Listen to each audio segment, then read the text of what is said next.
Good evening, everybody. Thank you all for joining us tonight. We have a fantastic presentation planned for you. And before we start, I want to give a moment to our interpreter to give her a chance to introduce herself, and so we can start that interpretation.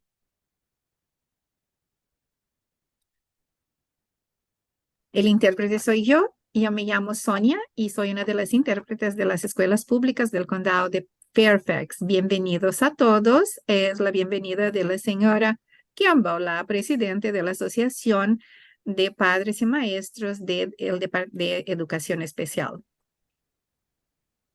Right, I am turning on the interpretation now.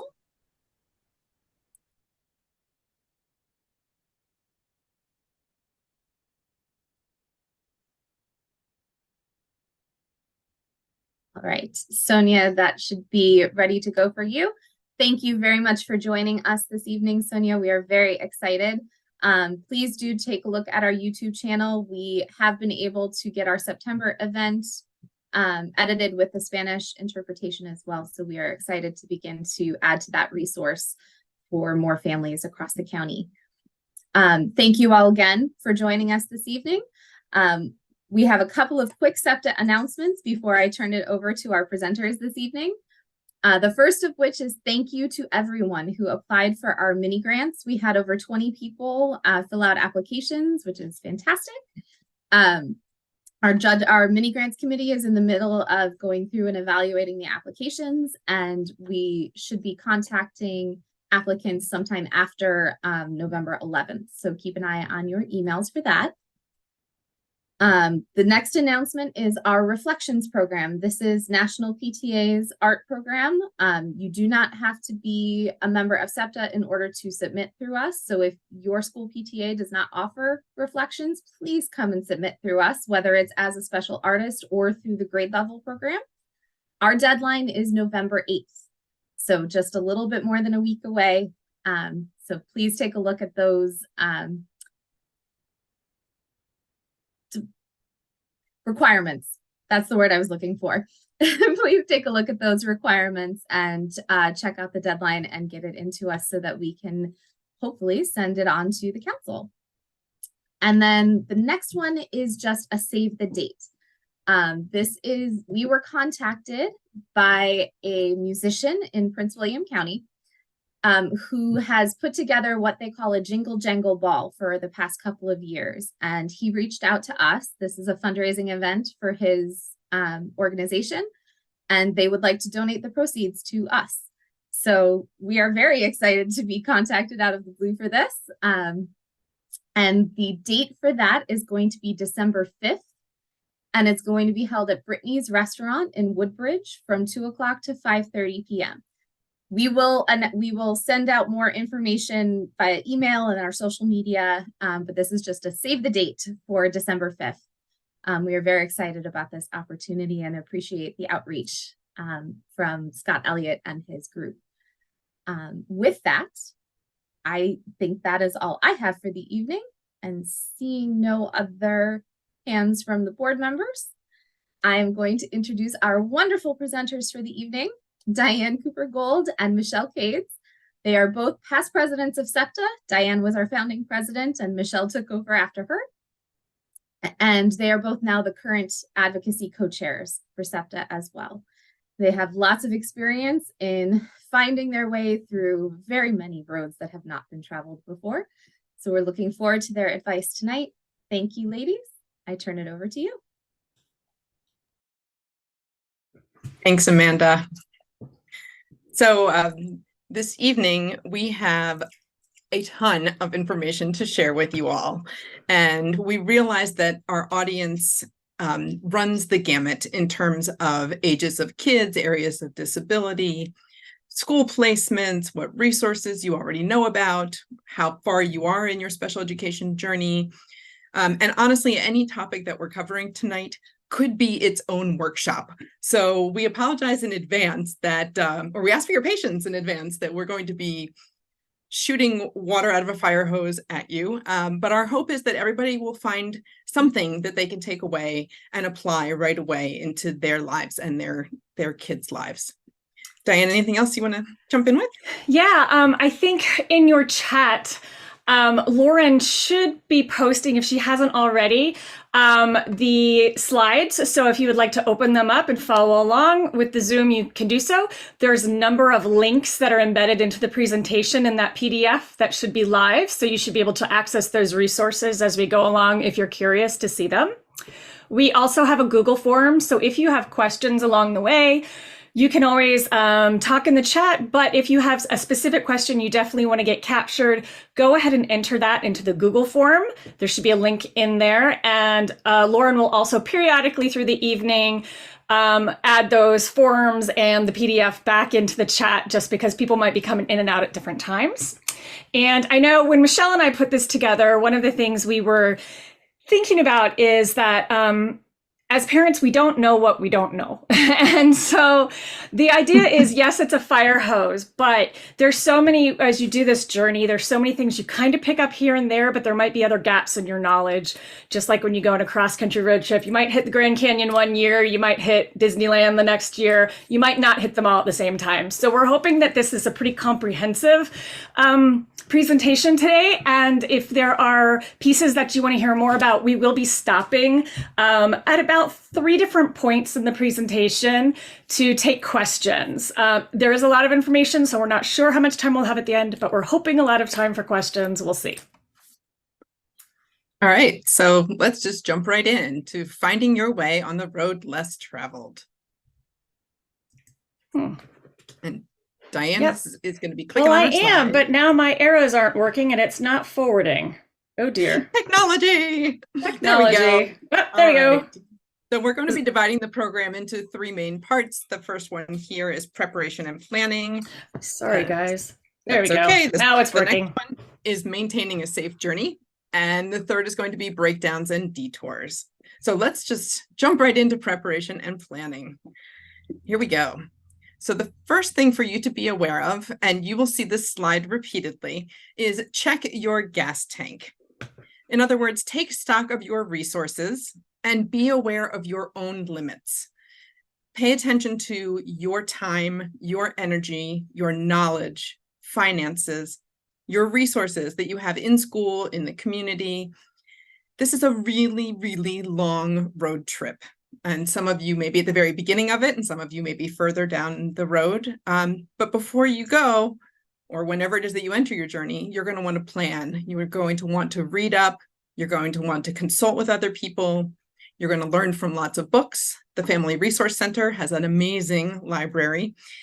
There's going to be webinars, and you're going to connect with other parents. So just be prepared to be constantly monitoring your own gas tank. So let's go ahead and start with our destination. Keeping post-secondary goals in mind when you're planning your journey. Particularly when your kids are young, this is a really difficult thing to think about, because you're just thinking about getting through elementary school or preschool or even middle school. And realistically, the point of the IEP is to be giving your child the skills that they're going to need to be successful in life. So jump on to the next slide, and you'll see that we're going to break this down into elementary, secondary, and transition and post-secondary. And what we're trying to put out here are some either programs or pieces for you to be thinking about, even starting at the elementary level. So the first is state funding. And for example, there are Medicaid waivers that come from the state of Virginia that you can qualify for if your child has a diagnosis of intellectual disability or developmental disability. So that would include autism as developmental disability. Can I jump in real quick, Michelle? Something happened on my screen. Yep. Are you seeing, am I screen sharing the correct screen, or do I need to start over? You need to click the other one. Oh boy. Okay. I don't know what happened. It's okay. It's the story of my life. If you can't get it, let me know and I'll switch over.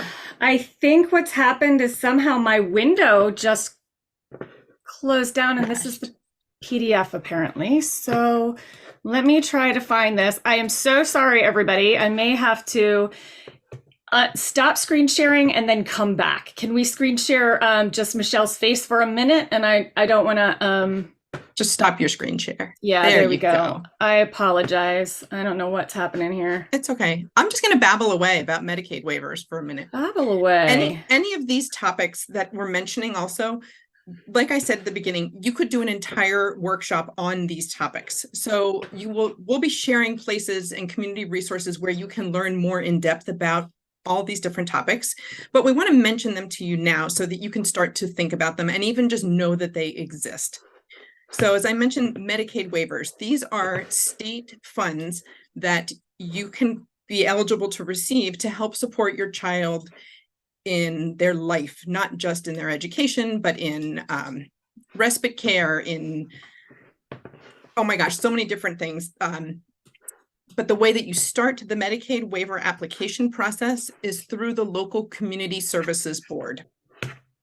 So you'd want to look up the Fairfax County Community Services Board and let them know that you want to apply for a Medicaid waiver. And again, this is for kids who would qualify who have an intellectual disability or a developmental disability, which would include autism.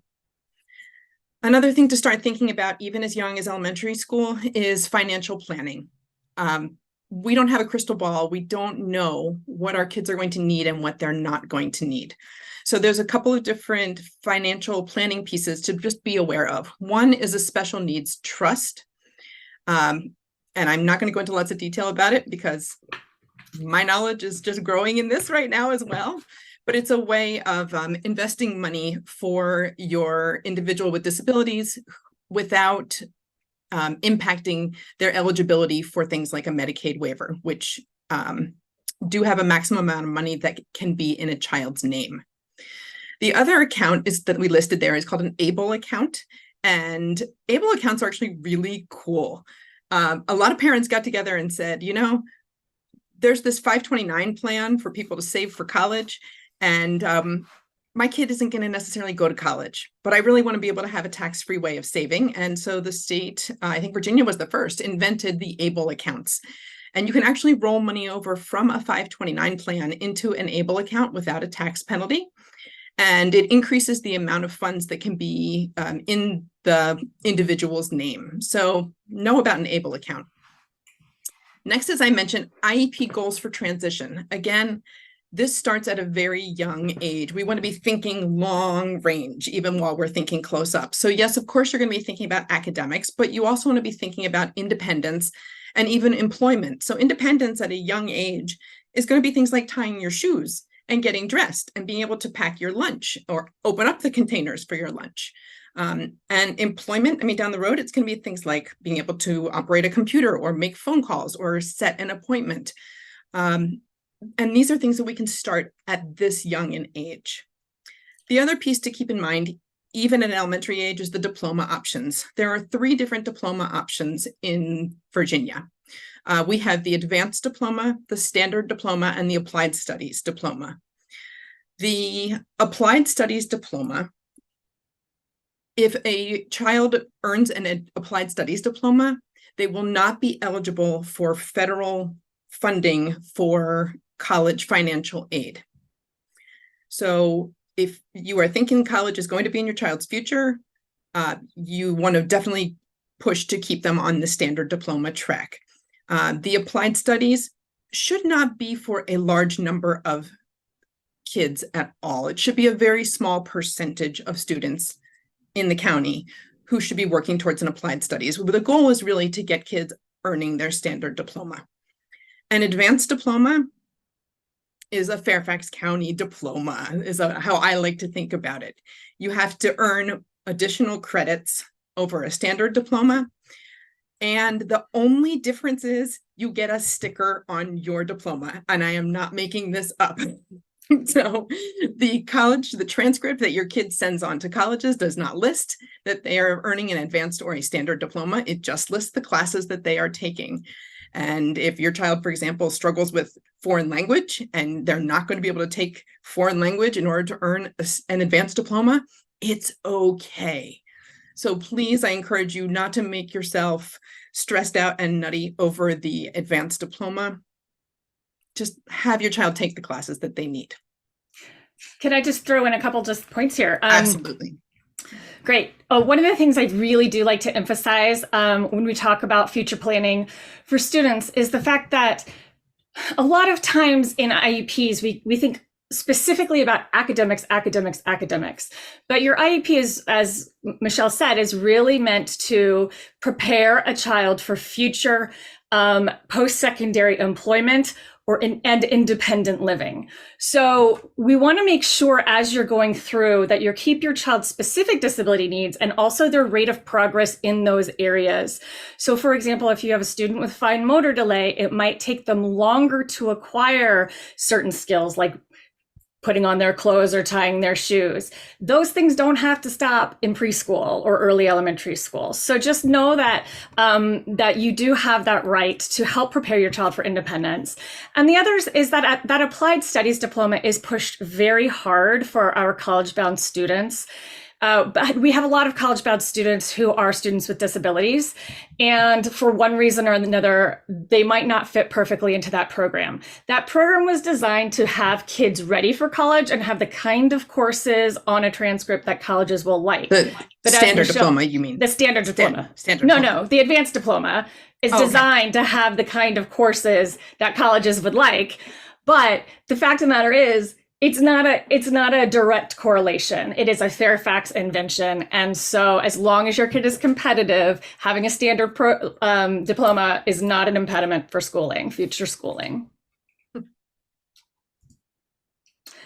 I am just, my keyboard keeps freezing and I'm not able to, there we go. Okay, got it. All right. So then when your kiddos hit secondary, which is middle school and high school, you want to start thinking about some additional points. One is career and technical education, or CTE. For a standard or advanced diploma, you do have to take a CTE class. These are great courses, so keep an eye out for them for sure. They help you earn workplace certifications. In particular, keep an eye on the academies. There are 4 academies in the county. You can get bus transportation from your base school to those academy programs. These programs can really get your kid going on a career track right out of high school. Something else to know about is career and transition services. And there's 1,000,001 acronyms in special education, so we tried to write them all out here. In particular, we wanted to mention work awareness and transition, or WAT, and also employment and transition representatives, or ETR. So WAT is a program that's actually a work training program that historically has been geared a bit more towards students with intellectual disability. And we are hoping and pushing for them to really be expanding WAT services to benefit even a larger number of our students. So keep an eye out for WAT. And WAT is something that your child can participate in through 22, until they hit age 22, as long as they don't get a standard diploma. Once you get your diploma, a standard or an advanced diploma, you're done. You have graduated. But there are actually a few little tricks that you can do to delay earning your standard diploma, such as not taking a certain required class known as economics and personal finance. If you delay taking that class, which everybody has to take, then you can't graduate on time, so to speak. And so then you can take advantage of WAT beyond 12th grade. Employment and transition representatives are at every high school. They are wonderful wealths of knowledge and information. Unfortunately, our college and career centers in Fairfax do not do a spectacular job of catering to our students with disabilities. But we do have employment and transition representatives who are wonderful in terms of resources for things like job inventories, looking into internships, all sorts of things like that. And then finally, the College Board, also known as the bane of my personal existence. You all probably remember the SAT and advanced placement testing, and accommodations that you might need for those tests have to get approved by the College Board. Having an IEP is not enough. I would suggest, potentially even starting in middle school, that you apply for your child for accommodations for the College Board. Start to get that ball rolling. It can take a while. Their website is chock full of information if you search for disabilities and accommodations with the College Board. And now with test optional, you don't have to have SATs anymore to get into all the colleges. The other good thing to know, Michelle, right, is that with the College Board, if you're having a test in the fall, the accommodation requests have to be in very early to the College Board, like the beginning of August. So you might want to consider the spring before your child is going to be taking that SAT or that PSAT, getting that accommodations request in, because a lot of schools are not good about giving parents the heads up when it's due. That really falls on the parents' shoulders. And since you do take the PSAT in the fall, if you have a student who is in 8th grade, I would suggest that you start applying for their accommodations now for next year. All right, moving on to transition and post-secondary. There are some organizations to know about. One is the Community Services Board, or the CSB, which I mentioned already. That's where you can start with the Medicaid waiver application process. They also offer lots of mental health services, substance abuse services, parent support services, lots of different programs. The other one you'll hear about sometimes is DARS, which is the Department for Aging and Rehabilitative Services. DARS also does a lot of post-secondary job support. They, I believe, offer a driver's education support, some transportation training. DARS has a lot of different supports and programs as well. Also, for your kid who's heading off to college or university, every school has a disability services office. And there's often confusion about what you need when you're transitioning into college. You do not need to switch your IEP into a 504. When the kids are in college, it will be essentially a 504 plan. They're covered under the OCR, the Office of Civil Rights, rather than an IEP, which is under IDEA, the Americans with Disabilities Act. I'm not going to go into all the details with that, but know that they're two different umbrellas. And the 504 is the type of accommodations that your kids will use in college, but you don't have to switch your IEP over to a 504. And I know that Diane's going to catch me because I muttered all those different terms wrong. So IDEA, which is that covers education until a student graduates. So after that, the 504 plan is what applies in colleges. IDEA does not govern college services. So you don't have to switch it over. Right. And the other thing to keep in mind is for your student, we as parents of students with disabilities, we get very used to doing a lot for our kids. As your kids get into secondary school and even upper elementary school, if it's appropriate, they need to start being involved in their planning, in their IEPs, in their goals for the future, because they have to, once they go to college, and frankly, once they turn 18, I have an 18-year-old, none of these organizations will talk to you as a parent anymore. So as soon as they hit 18, your pediatrician will talk to your child, the Community Services Board will want to communicate with your child, DARS will communicate with your child, the college will communicate with your child. So you need to really remember that and then make sure that you are teaching them about the services that they're going to need to use and how to communicate with those people. And they can sign permission for these groups to talk to you. But that's up to your child. Your child can. You can't force them unless you have a conservatorship or they've given you the permission. So, okay. Switch over to the next one. Yeah, there you go. All right. So on your journey, you're going to pack up your car before you prepare to head out. And you want to start off with a well-stocked car and a good plan in place. And so this is going to include understanding your child's needs accurately. You may need to get additional evaluations as necessary. Your child's needs may change as they age. The gaps may grow, the gaps may shrink, the gaps may be different. So know your rights in terms of requesting additional evaluations from the school team if you think that they're needed. And you can also request an independent educational evaluation if you disagree with testing done by the school. The other piece about this and understanding your kids' needs is ask the hard questions that you really might not want to know the answers to. It's really easy to just love and adore your child and not focus on the things that are hard for them. And it's important to ask questions of the teachers who work with your kids. And unfortunately, I have found that a lot of teachers don't want to be the ones to tell you when your child is struggling or when your child is not performing where they would expect them. So ask the staff working with your kid, is my child performing where they should be compared to other peers their age?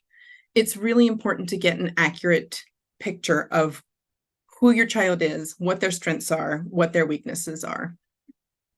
Build positive relationships and open communication channels with your school team. This is super, super important because you are a member of that team. You should have equal footing on that team, and you should be communicating with that team. So start out the year positively, and really remember that the people working with your kids are in their jobs because they enjoy their jobs and they enjoy kids. They're not in their jobs to make your life miserable.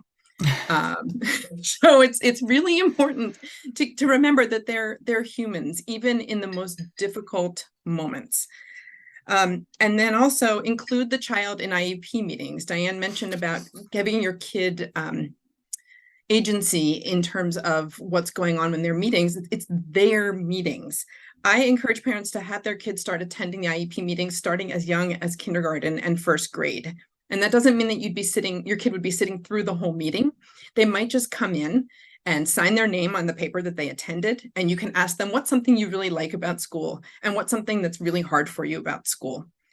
And they look around and they feel important and they get to sit in a big swivel chair, and then you have them leave and go back to class and you have the meeting. But you're starting to introduce them to the idea that there is a team of people at their school who are on their team working for them. And it really helps for kids to start to understand and use the language of IEP and disability and so forth, starting at that young age. There's also an organization called I'm Determined, which has a wonderful one-page little worksheet that you can have your child fill out that talks about their strengths, things that they enjoy, things that are hard for them. It puts it in very kid-friendly language. It's a wonderful tool to bring to an IEP meeting and have your child share with the team. Sorry, it's frozen again. Working on it. All right. I think next time somebody else should share their screen. Oh, hey, look at that. Okay. Your safety and emergency toolkit. And these are resources to prevent and address crises. And we're going to get into what happens when you hit those emergencies a little bit later on. But the first tool in that safety toolkit is the FCPS handbooks. FCPS has put out 3 different handbooks. You can get a paper copy of the special education and the twice exceptional handbooks. Contact the Family Resource Center. I don't believe that there is a printed out copy of the dyslexia handbook, but all 3 of those handbooks are written with parents in mind and written in parent-friendly language. So I would encourage you to please check these out. If you're on our PDF, these are all hyperlinked for you. Your next tool in your toolbox is your school-based staff.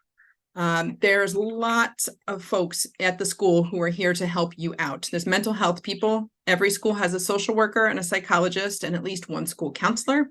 Some of these folks do have to share their positions between schools depending on the population of the school, but there is one assigned, at least one, to every school.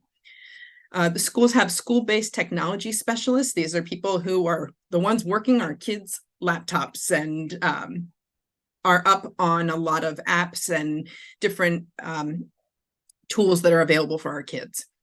Every school has a speech language pathologist, an occupational therapist, and a physical therapist assigned to them. And again, they most likely are going to be in multiple schools, particularly the OTs and PTs, but there are people assigned to your kids' schools.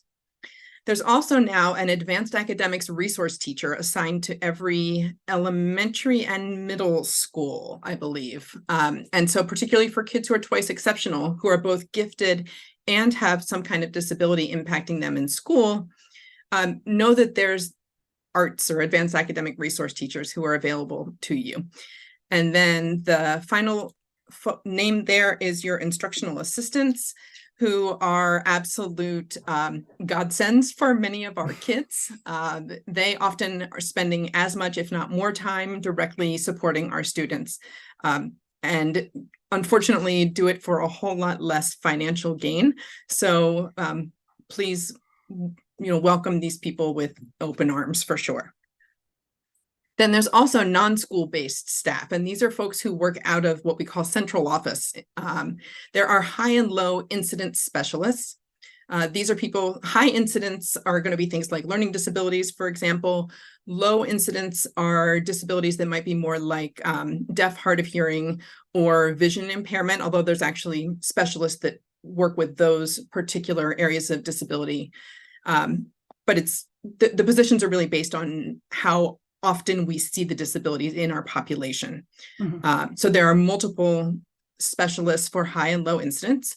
There are assistive technology specialists. These people will actually come out to the school and do an evaluation. They'll also do a screening, but you want to ask for an evaluation for your kids to look at, for example, if your child would benefit from using technology like keyboarding over handwriting or audiobooks, things like that.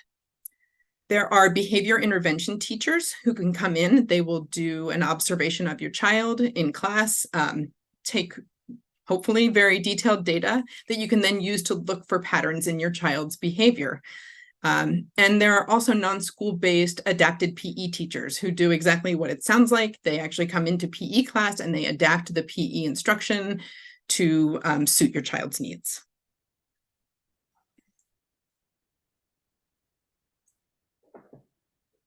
And if you have a hybrid, a twice exceptional child, those kids do have their own needs that run pretty uniquely. And we have a pretty active twice exceptional population, parent population in our community as well. So there's a twice exceptional handbook. Please read it and share it with the staff. Unfortunately, a lot of FCPS staff don't know that that 2E handbook exists. Communicate with both the advanced academic resource teacher and the special education staff, particularly when your kids are in elementary school, and advocate for your kids' needs. Advanced services and disability special ed services are not mutually exclusive. Your child can get both. And again, we'll have these groups hyperlinked in the PDF handout as well. Diane? Okay. Were you gonna? Well, I was considering saying something, then I thought, do they need to hear it? But why not? Okay. I think one thing that's important is that recognizing twice exceptionality is sort of a paradigm shift in education. It used to be thought that if you were academically gifted, you couldn't have a disability. And if you had any kind of disability, you couldn't possibly be academically gifted. We know and have known for a while that that is not true, but it takes a while for the education system to catch up. So trust your gut and really work with communication and coordinating. If you have a student that is like this, that you have concerns about, and you're either being told they can have special ed services or they can have AAP services, but they can't have both. That is not true. And there are people in FCPS who can help you get what you need. So we'll talk about more of that in a little bit. And again, there you can see an entire workshop or multiple workshops on twice exceptionality. Really briefly, kids are often missed either because they look like they're testing average, which is actually low for them, and we miss their giftedness, or they are identified for gifted and then they're covering up their disabilities. So they can be tricky to identify. We're glad to see the county really making progress in terms of understanding about 2E students. All right, that is the end of our first section. Do we have some questions? We can take maybe 5-ish minutes of questions, if there are any. Lauren or Amanda, you want to just let us know? Our amazing behind the scenes tech folks. We have a couple of comments. I'll do those, Lauren. If you can look through the question, I'll turn it over to you for the question. But for the comments, there's one comment here about Medicaid waivers, to be prepared to be persistent. If you are applying for a Medicaid waiver, you may be denied the first time, but that doesn't mean that you won't qualify if you keep trying. So, and also persistence in just trying to get through to the Community Services Board. If you don't get an answer or a phone call back when you leave a message, keep calling. And if you are continuing to have issues, reach out to your supervisor, reach out to your school board member. Your elected officials can help you as well. And then there's another comment here about the accommodations from the college board to ask your school to send all of the supporting documentation and assessments with the request for accommodations. Ours did not, and we were denied. The school sent it in again with the supporting documentation and it was approved, but too late for the exam. So definitely start that process early for sure. Are there any additional questions? Those are great comments. Thank you.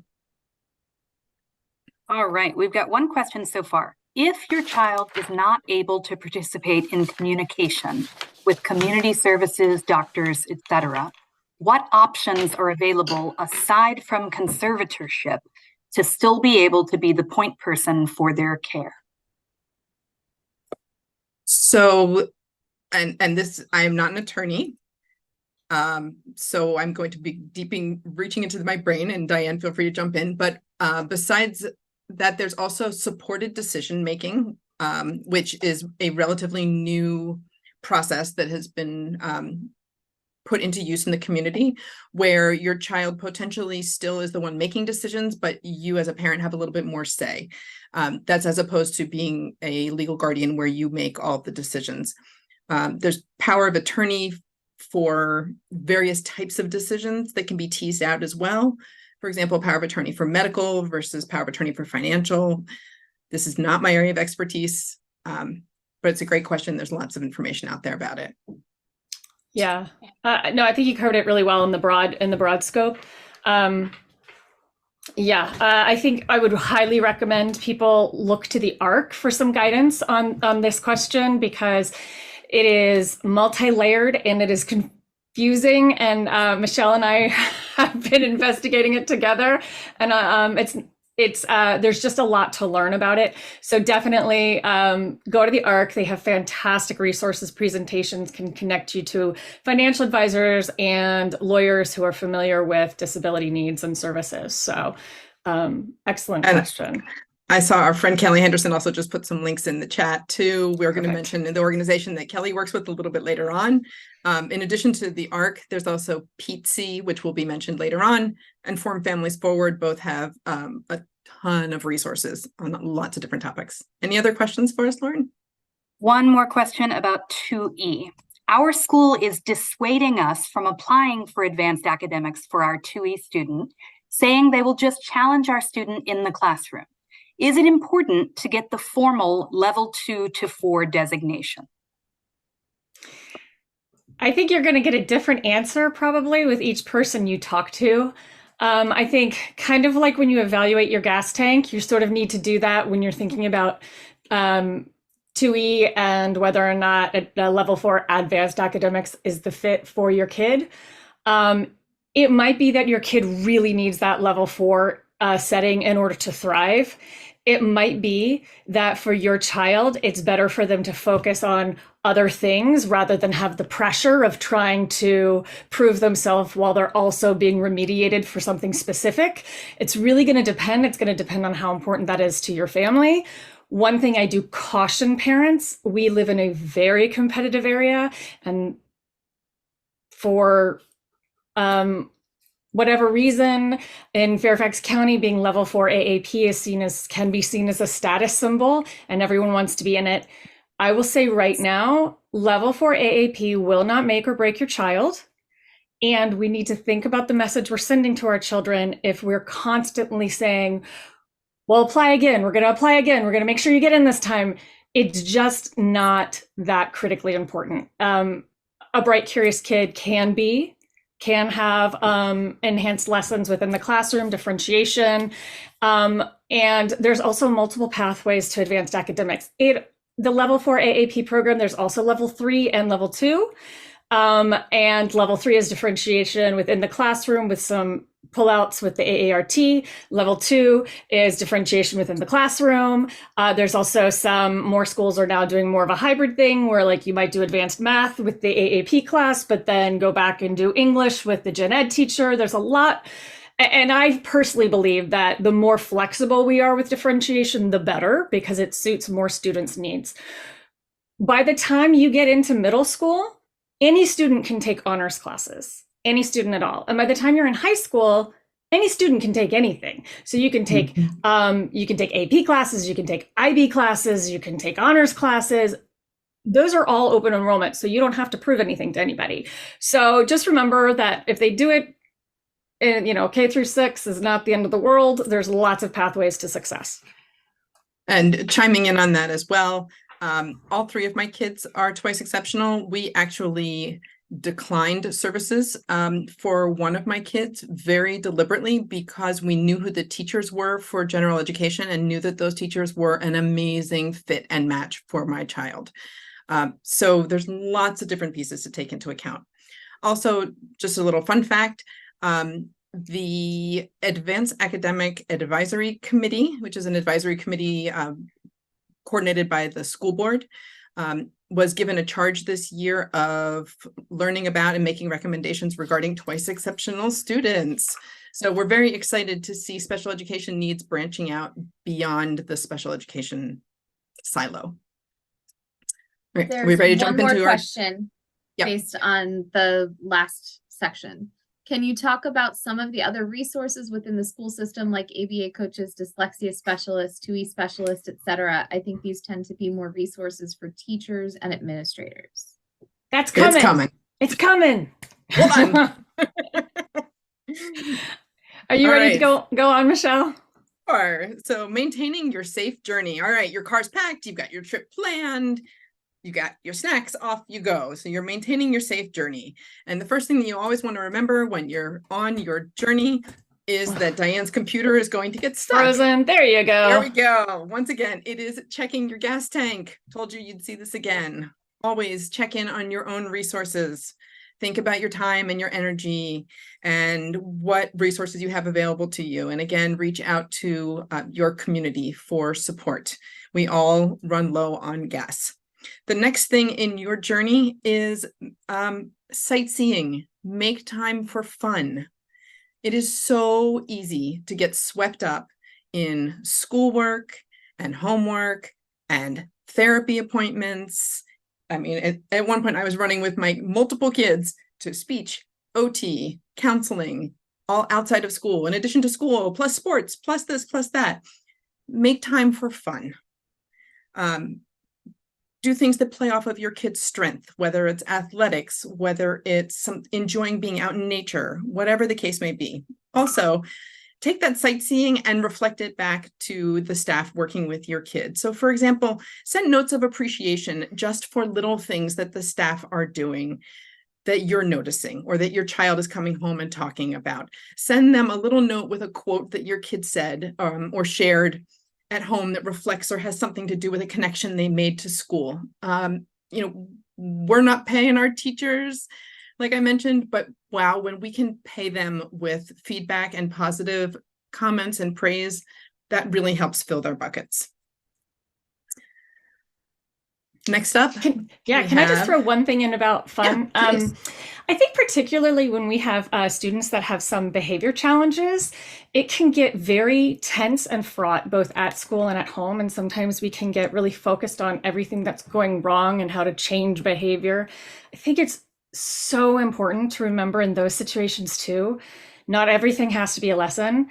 And it's okay to just be silly and have fun sometimes. And that in the long run is going to do a lot more to helping your kid feel safe and happy. So I just want to throw that out there.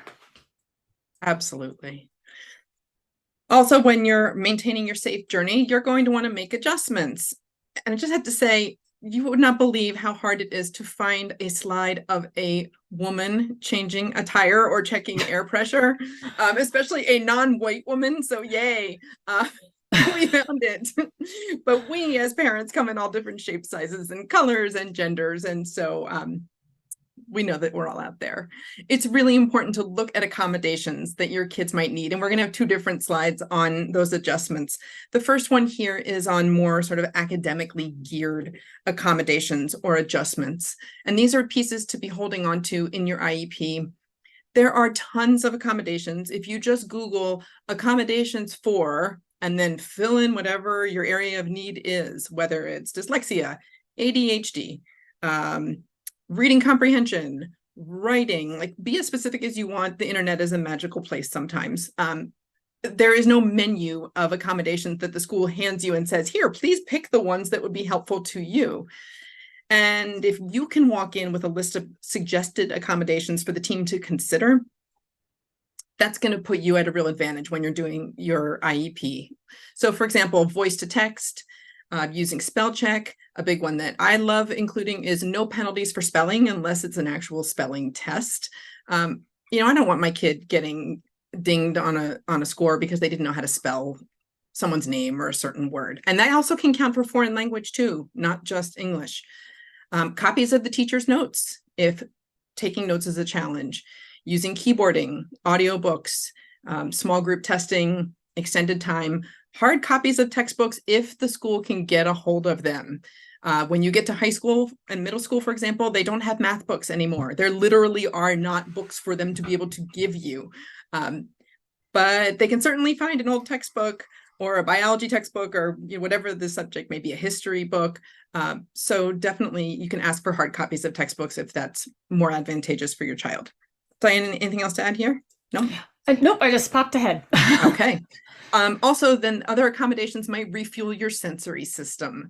And this is really important for a lot of our kids as well, because if they are being challenged from a sensory perspective, it's going to make their day exhausting. So think about sensory accommodations. And again, these are things that would be provided by school. For example, noise canceling headphones would be provided by the school. Using a watch minder, which I don't have on the list, but which is like a watch that can beep and flash up messages or reminders that can pop up on their kid's screen. Allowing your kid to stand or pace or move in class. Be specific about seating. Often the accommodation will just say, what's the word? Preferred seating. Preferred seating, right. But be specific. Does your child need to sit in the front, in the center, near a door, in the back so they can move around? What works best for your child? They might also need something like a wobble stool where they can kind of wiggle some and get some input. So those are also things to specify in those accommodations. You can get accommodations for things like chewing gum or sipping on a drink through a straw or snacking in class. They will often put a line in that says that the kids can't snack in science class. That's reasonable. Advance notice of fire drills or other drills. There are some kids whose sensory systems just get so activated by a loud, noisy fire drill that it just throws them off for the rest of the day. So your kid can get advance notice of a fire drill or even leave the building right before the fire drill is going to happen. A flash pass where the kid just can leave class if they need a break or they're feeling overwhelmed. I don't think I have it on the list, but also when you get into middle school and high school, especially, being able to leave class early so that you're not maneuvering and navigating through crowded hallways is an accommodation that you can have. Having a quiet space for breaks. This one's my soapbox. Having an alternate location for lunch. If you have ever eaten lunch with your child in a school, you know that the cafeteria is loud and crowded. You can have an accommodation of an alternate location for lunch, and you can include in that with a friend, because your kid doesn't need to be socially isolated if they would like to have lunch with a friend. When they hit middle school and high school and they're taking PE, early or late access, it's okay, early or late access to the locker room. The locker room can also be a very loud, busy, crowded space where people are bumping into each other. Maybe your kid needs to get to the locker room early, or maybe they need to come out to class a few minutes late so that they can change their clothes either with additional time or in a quieter place. And yes, an alternative for lunch is a hard thing to get in some schools, but that doesn't mean that you don't push for it if it's what your child needs. Go ahead. So green light, go you. You want to be collaborating on your safe journey. Always your first approach should be collaboration when you're working with your staff. You want to be sharing information with them. Again, you are an equal member of the team. I would recommend that you give strong consideration to allowing for communication between school and any private or outside providers that you may have who are working with your child.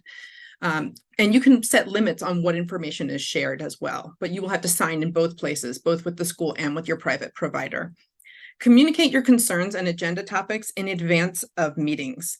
I love to either send in a list of agenda topics that I would like to discuss at our meetings, or even better, if the school can prepare one and send it to me and I can say, oh, yep, let's add these things too. You really don't want to have those gotcha moments where you go in and you're like, oh, by the way, let's see how you give them time to get the information that you're requesting.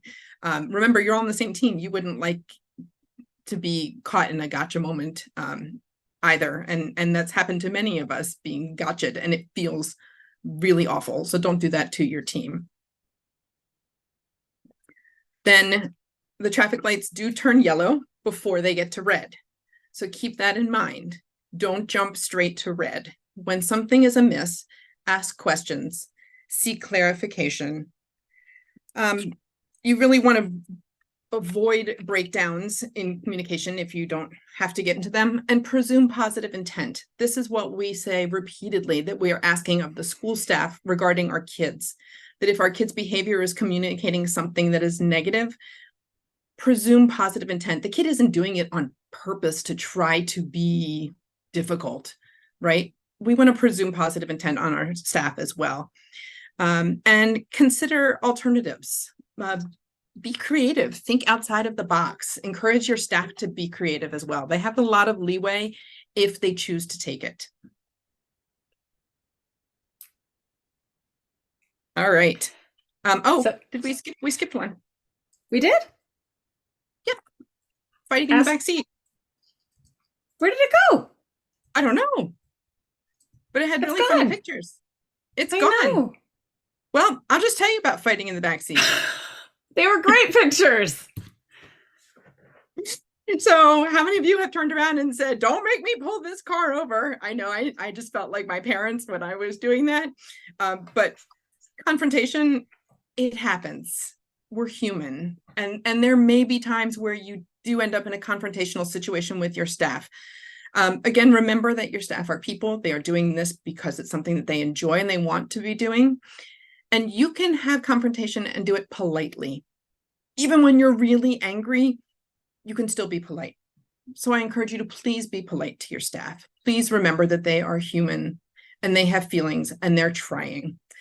Also, at the same time, you're not going to offend them and ruin your friendships with your kids' staff because you are not friends with them.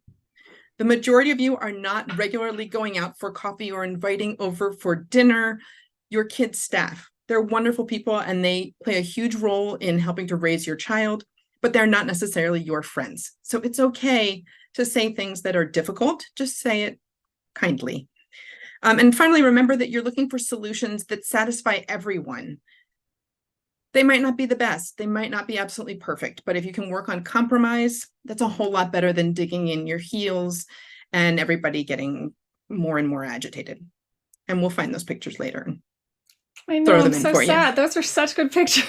They're pretty funny. Of course, I think everyone here probably knows what it looks like when their children are fighting in the backseat. Exactly. All right. Do we have any additional questions at this point? I do not see anything in the Google Sheet. Okay. And I have time for a super quick anecdote because I just love this one with the fighting in the backseat. My kids were once fighting in the backseat coming home from preschool.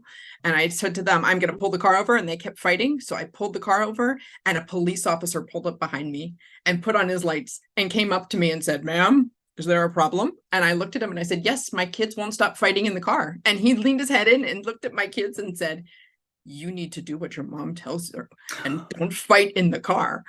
And they never fought in the car ever again. So feel free to enlist a police officer to help you. That's funny. Well, I guess are you ready to jump forward? I still remember. I'm sorry. I was saying, are you ready to jump forward? I sure am. Yes. Okay. But, if you're going to threaten it, that you're going to pull the car over. It's okay. You can do it. All right. Breakdowns and detours. Diane. Okay. Oh, and my screen is frozen. Hang on. There we go. Okay. All right. At this point in our journey, we've been riding along. We're trying our best to have a smooth road, just like we all are in our daily lives with our kids and our IEP, their IEPs. But inevitably, breakdowns occasionally happen and detours are necessary. So one of the things that you want to think about is, are we going to fix what's broken, or are we going to choose a different path? And this is where we, as I would say explorers almost, we're forging into unknown territory. Every child is unique. That's true of all children, no matter their needs. Children who have all sorts of needs and disabilities, especially so, because it's hard to fit a square peg into a round hole. And our education system has for many, many generations been full of round holes. And it's, evolving, growing to be more differentiated, but it's still a hard road for many of our students and families. So when things start going awry and you've gone through green and yellow and you're heading to red, what do we do again? Always check your gas tank. Take stock of your resources. You're going to get tired of us saying this, but it's true, because your resources are going to change over your life. You may have a windfall of money from a relative, or you may have paid for so many therapies out of your pocket and your 401k that you have literally nothing left. And it's the same with your emotions. You may at some point be so overwhelmed you can't even tie your own shoes, much less make dinner, much less feel like you can write your IEP team. So you really got to think about how those things pan out, and when do you need to ask for more help, and what is worth your time and energy to do. You cannot fight every battle at once all the time. You have to prioritize your needs, your family needs, and your student needs. Okay. Oh, and I'm frozen again. Gracious. There we go. I think I just have to use this mouse. Okay. So hazard ahead. How do you know when things are starting to go awry? What are some obvious signs, and what are we going to do about it when we see them? So the first thing you're going to notice is like a change in your child's affect, attitude, or behavior. So if your child normally has a sunny disposition and they start being combative or angry or weepy or sick, so sometimes physical ailments can be a sign that something is going wrong. That can be things that you see at home, even if the school doesn't see it. Often we see changes in behavior first at home, because kids work very hard to present at school in a way that will be received positively by school staff, and then they fall apart when they get home. Make note of changes at home. Also notice it during social activities and at school, obviously. So what do you do? The thing I recommend, one of the things that we recommend, is that you talk to your child first and foremost. Probe a little, see if you can find out how they're feeling, what's going on. But sometimes kids aren't always great at telling us. Sometimes they can't tell us. They don't know how. You can also always start out by contacting your student's teacher, and you can try the school counselor, the social worker, the psychologist. If you're in high school, if you've got a kid in high school, there's a program that not a lot of people know about right now, which is Hazel Mental Health, that FCPS is making available, short-term therapy for all high school students, available for free through Hazel Mental Health. And there's a link on the FCPS website. You can go to that. It is an underutilized resource that I think is actually really important for our kids if they need it. Another hazard sign you might encounter is a change in responsiveness from the school. So that might mean you used to have great communication and suddenly you stop hearing anything and you get no communication. Or it might mean that you're suddenly getting lots of emails when you didn't used to get any. Or it might mean that you're getting discipline notices coming home.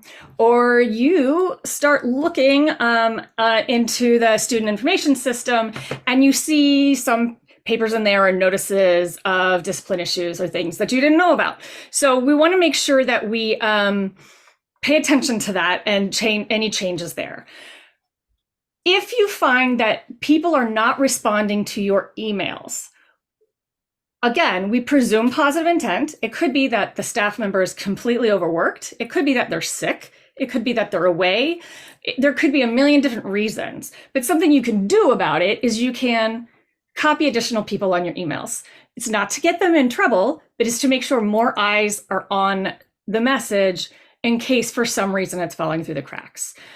You can always contact the teacher If the teacher and special ed teacher, for whatever reason, you're not able to reach any sort of resolution there, you can go to the department chair.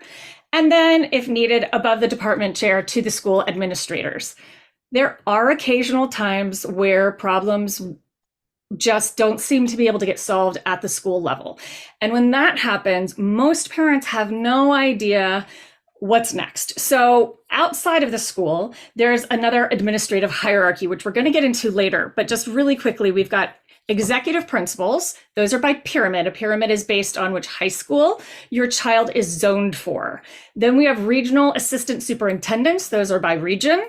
We have central office specialists. So that would be all sorts of specialists, which we're also going to get into more, but they could be special education specialists. They could be mental health specialists. They could be twice exceptional, dyslexia. Across the board, we've got lots of different specialists. And then there's always the ombudsman's office. We like to put a plug in there for the ombudsman's office. Sometimes we forget that they're out there. The good thing about the ombudsman's office is that they track concerns and report back to the superintendent. However, they track those concerns anonymously. So if you are running into something over and over and over, they will keep your information as confidential as you would like them to. However, if you say, no, I really need help and I don't mind if you say who I am, they'll try to connect you to people that can help you. So they're a facilitator. They don't have the power to solve your problem, but they have the power to track the concerns in the district, and they also have the power to connect you to different resources you might not be aware of.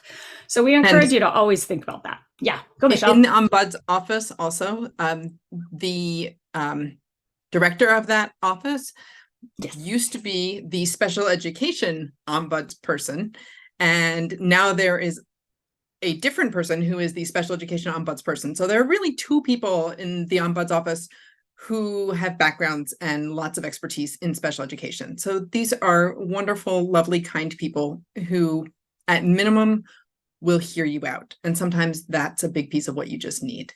Mm-hmm. That's right. That's right. Okay.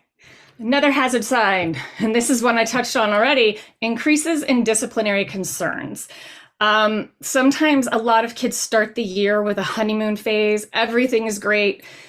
Come sort of this time of year, like the end of the first quarter, things kind of start to fall apart.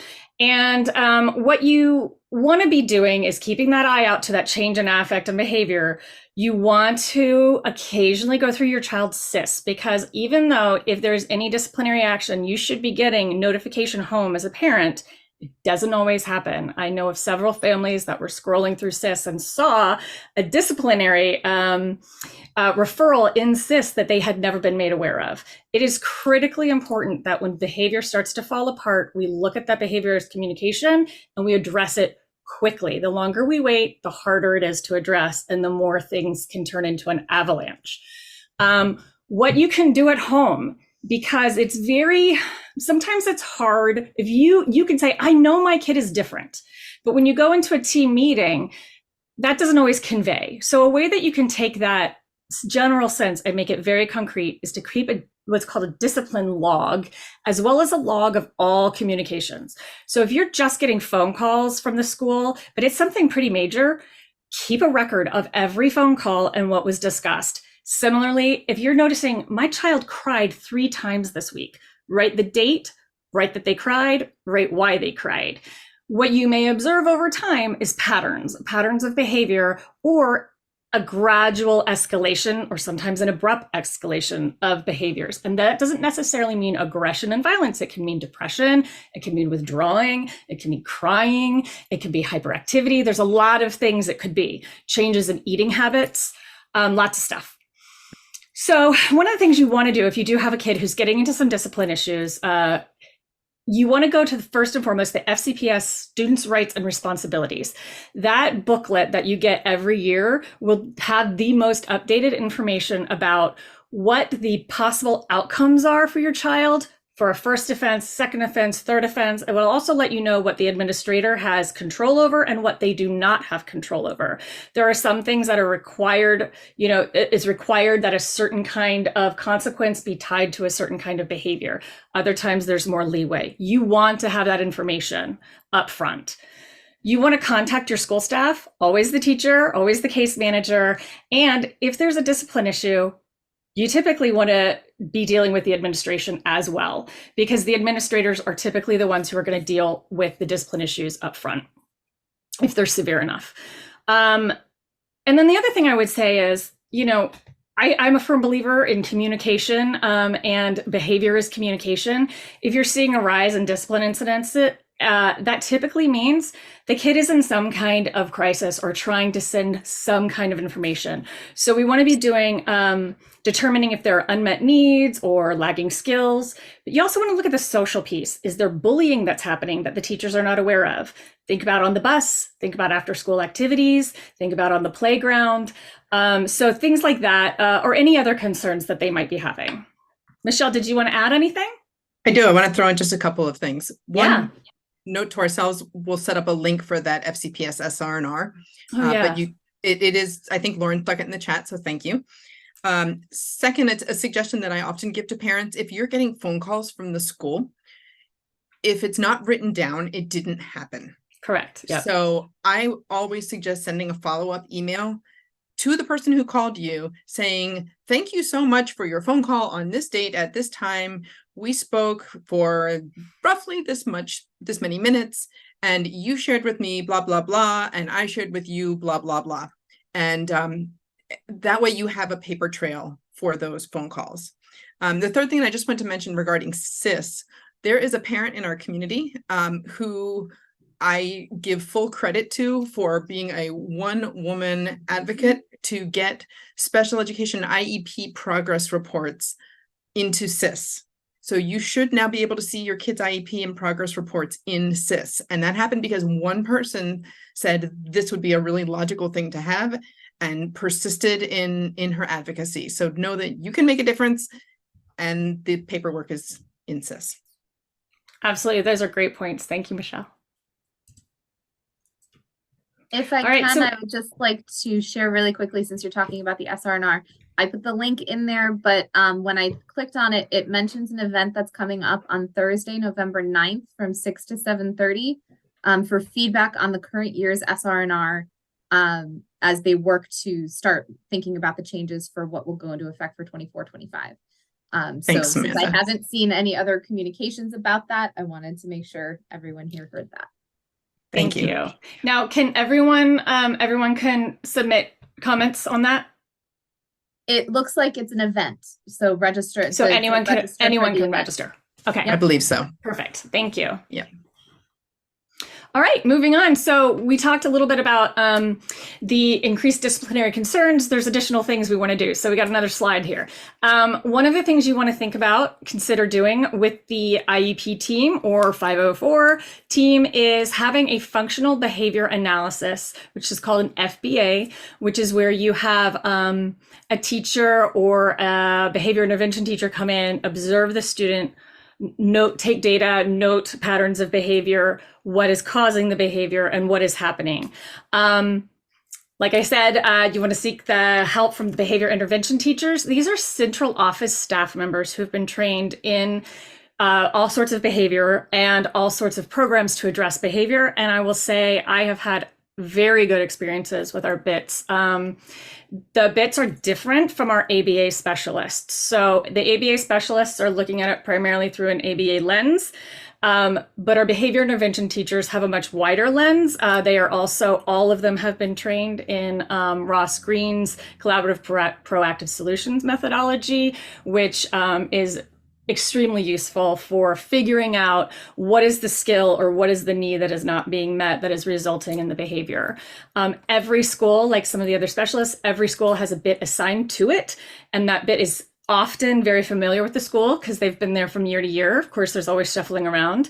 And BITs can be requested, either help from a BIT can be requested by a school team or a parent. So you don't have to wait for the school to do it. You can request the help of a behavior intervention teacher. You can call directly by searching the FCPS website, or you could ask your IEP team or your 504 team to bring a BIT in. You can go through the administration as well. So that's a resource I think is really worth knowing about. With that FBA, the team would meet to decide if a behavior intervention plan, or a BIP with a P, is needed. And that BIP could then be part of the IEP, or even students without IEPs, if you have a 504 or any other need, you can get a BIP without having an IEP. So again, my soapbox: behavior is communication. And what is your child trying to tell you? Kids do well if they can. That's a quote of my, Ross Green fan club here, but kids do well if they can. I firmly believe that. And so if we can look at their behavior as communication, we're more apt to be able to solve it. Okay, let's see if my computer will forward. No, did it. Okay. Another hazard sign you might find on the way on your journey is that you're missing data, or you have disagreements about what you're seeing in the progress reports, or what the IEP team feels should be happening and what you feel should be happening. So what do? Again, first thing you do, you contact the case manager. You can request data records. You can request data records for any goal. So if you have an SLP working with your student, or an OT or a PT, or the case manager or an IA, whoever's taking the data, you can request to see that data. That's part of your student's record. And you can also have a meeting to discuss the progress reports and get it down on paper. Where you have a disagreement, you can always write your disagreement down and ask that it be in your child's permanent record if you don't agree with something. More often than not, a discussion will be had. And sometimes one of the things to keep in mind is it is extremely laborious for staff to take a lot of data. I would say there's always the intention to have data. Sometimes things fall through the cracks. You want to look at the big picture. You also, however, need strong baseline data in the exact skill that you're trying to teach with your goal. And this I see is often missing when building goals. So it'll be, oh, we want the kid to be able to transition 80% of the time with one teacher prompt. You don't know if that's a reasonable goal or not if you don't know how many prompts it's taking before the goal even begins. If it's taking this kid 10 prompts, is one prompt reasonable within a year? So that's why data is really, really important. If your progress report just has a number on it, a 1, 2, 3, 4, or 5, and then some words like, little Johnny's doing great this quarter and making progress, 4.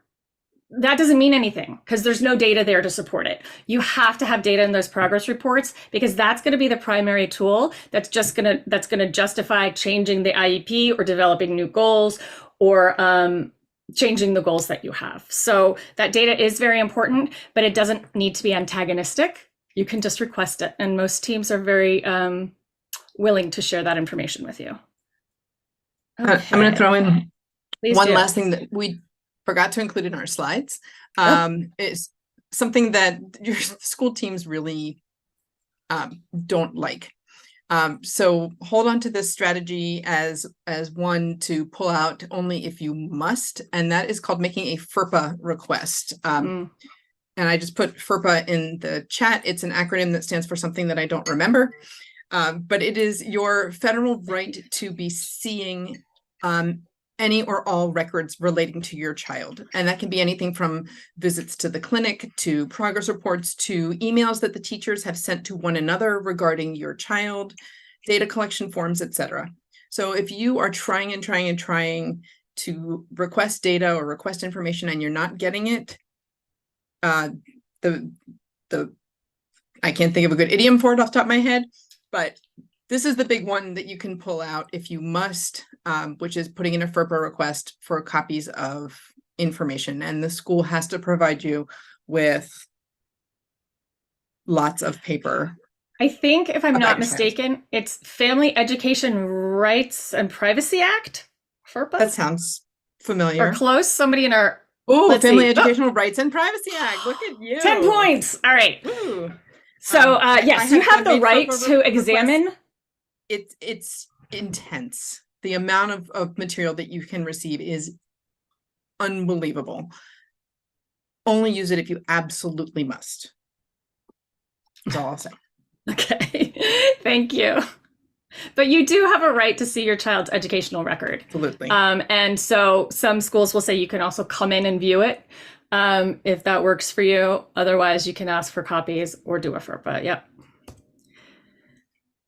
Okay, so that was one section there.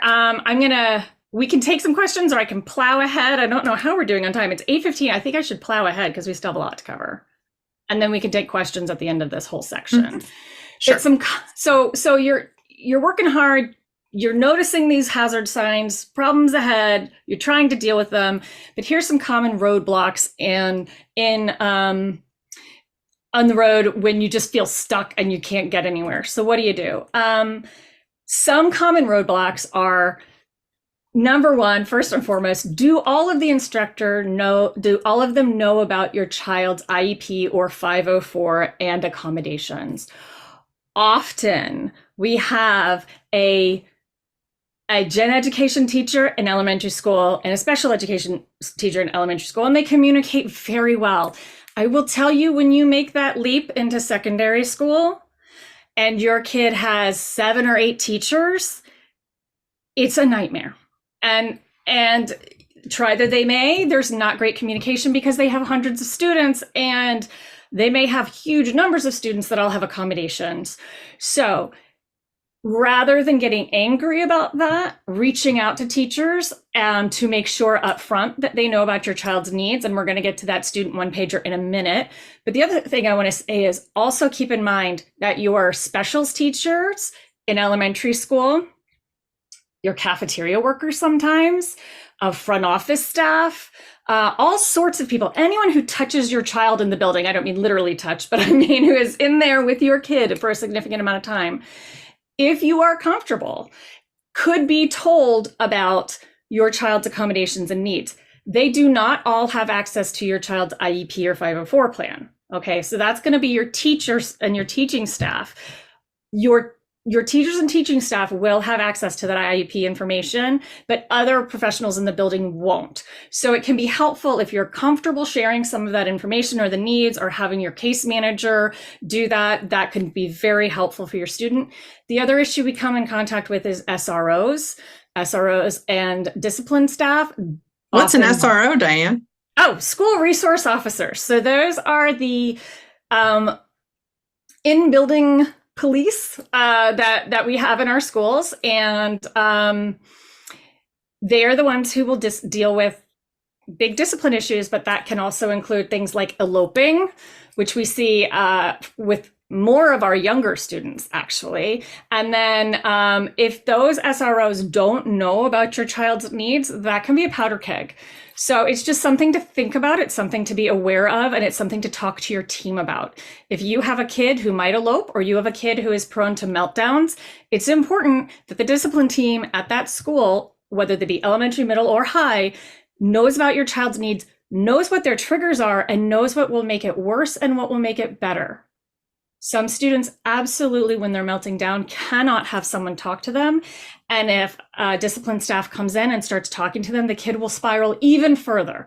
So they need to know to stay there, but be quiet. You know, things like that, that's what you want to work on with your team. One way to help that communication, and I have found teachers love this, and it's also a great way to teach self-advocacy.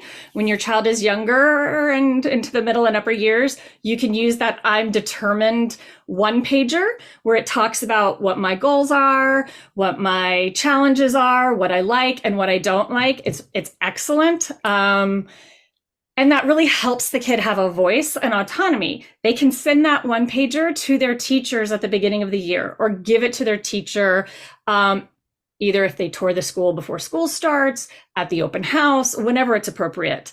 In middle school and high school, and sometimes you'll have teachers say, well, I want to get to know the kid first before I read any of this stuff.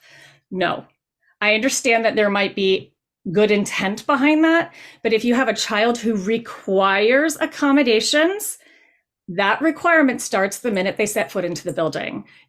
You do not have to wait. The teachers need to know. And it's absolutely okay for you to communicate that to the teachers directly. students so they can do this one pager. We have other samples of one pagers. I think we might have some on the SEPTA website. If we don't, you can Google it. The other thing students can do is, if they prefer, especially as they get older, is writing a letter to their teacher. On all of these documents, it's nice to include a picture of your student, or they can include a picture of themselves. And the reason for that is when you have a lot of kids and you don't know faces and names yet, it's very helpful if you know a kid who has specific needs, who they are and what they look like up front from that first day of school. I really encourage this. My daughter has done letters, and I also want to encourage you, let your child speak in their own voice. They don't just sound, it doesn't have to sound like a college essay. I think my daughter said something to the effect of, I like nice teachers. Mean teachers will make me angry and I will run out of the room. Like, that's not exactly what she said, but it was something very similar. That's okay. That's her voice. She's allowed to say it. And her teachers loved the letter. So just putting a plug out there for that. Michelle, did you want to add anything? Something that we've always done is write the letter, and we walk the school schedule a couple of times the week before school starts and hand out the letter to the teachers and introduce ourselves. Yep. Great. All right. Some other common roadblocks. These are places that we often see kids starting to have trouble. Recess, it's unstructured, it's social, it's wild. There's a million different kids and very few adults. Lunch, similarly, it is all of those things. Plus, it is very loud. It smells. It tastes funny. There's people all over the place. If you have a kid that has sensory needs, lunch is probably one of the worst things that they have to endure during the day. So any advanced planning or planning with the IEP team you can do to address that concern up front is great. Know it is something you may need to deal with.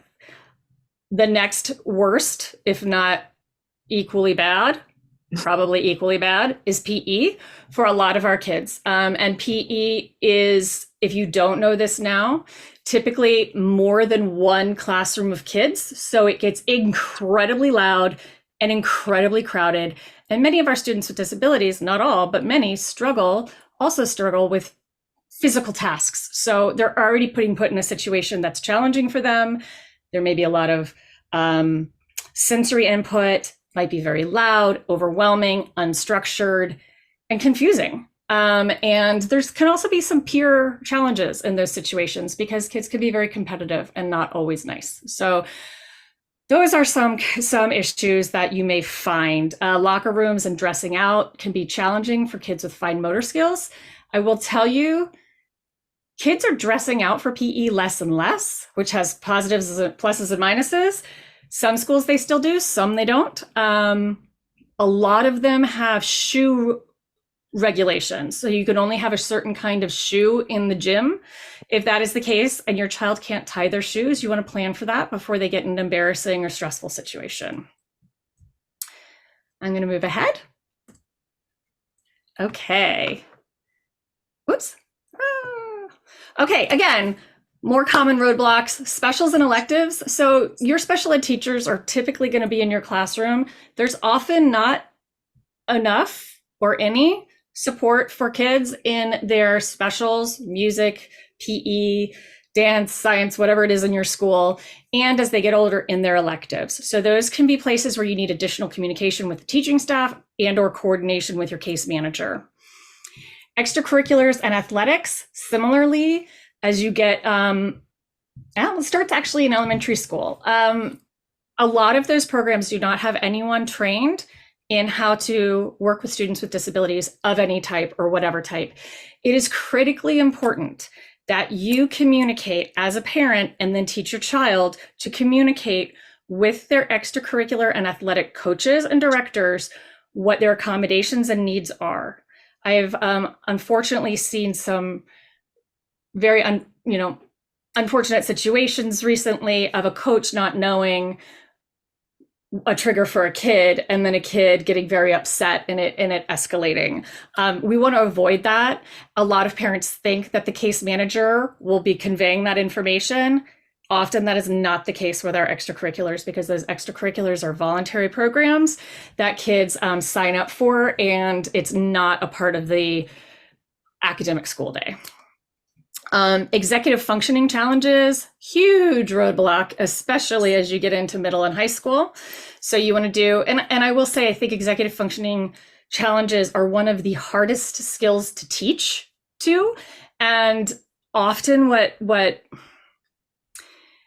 IEP teams, and that includes the parents, will start doing is accommodating, but not teaching the direct skill. And there's a whole presentation to be had on that, so I'm not going to go into it much further, but that's a roadblock. And then our 2E kids, again, like we said, we're kind of in this shift of understanding, but there's a lot of challenges getting our kids who have specific needs as well as academic potential, high academic potential, both ends, services at both ends of that spectrum.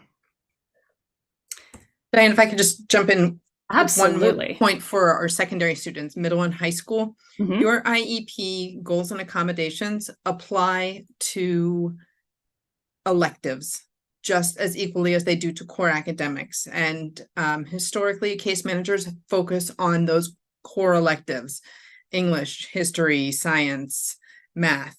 The foreign languages count.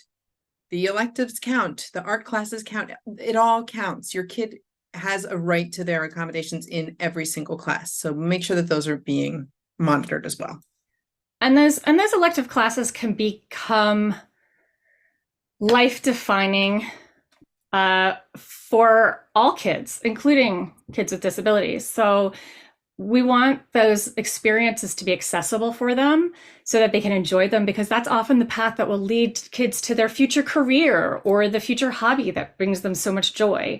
And it's important for all of our kids to get access to that. So something else we see with our kids, especially those with executive function challenges, those who have different needs, if they're being put into, for example, a literacy class because they have reading goals or literacy goals, they might be missing out on an elective.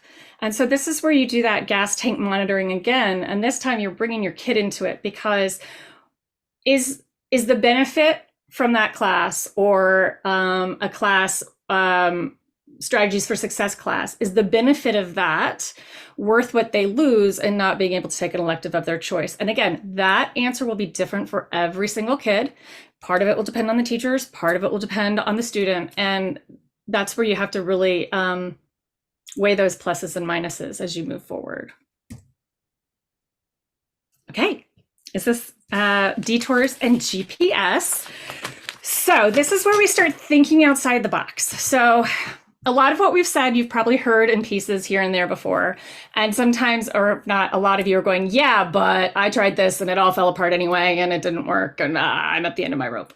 And I think we've all felt that at some point, probably no matter what part of the table you're sitting on, as a parent, as a student, and as a teacher. So I think we've all been there as an administrator too. So what do we do when we reach that impasse? How do we keep an open mind without digging in? And how do we brainstorm creative solutions?